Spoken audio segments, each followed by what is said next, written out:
Yeah, Randra, Rapamain.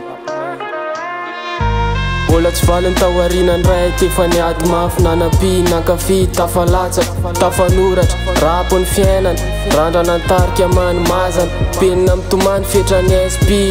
raha faiky amin'ny texte mety sakaizany ferarity sa sakaizany rapisy rehefa tiky de tiky fa leo anainenay fandrosomy gaskiady atomboka amin'ny asa soratra goavana mazana tomaizina ny tontolo reo oro manginy asaiko manakoako fa nenay io zavatiny no sady zavakanto sy toa sady azy ala malalaka pefakopy pefa izy ny malalaka angam-panava misetrika sontoko ty lekôsy ho anareo sy ho any akama hoe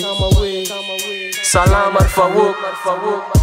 Fizaundradrana finaundrapiatrano Skafony sofina welcome ato atrano Fizaundradrana finaundrapiatrano Skafony sofina welcome ato atrano Fizaundradrana finaundrapiatrano Skafony sofina welcome ato atrano Fizaundradrana finaundrapiatrano Skafony sofina welcome ato atrano Imatsy mitapitra misesika tondony penina miandry soratra Fomba mpindritsiko ny fo inspira karapisaina purfana evra ny loko misadika eny ambony tasitary movony be arano misioka azavana tantara reny tsambara telo tomely anaty litera telo rapisary masina ny tontolo arafeny tatelo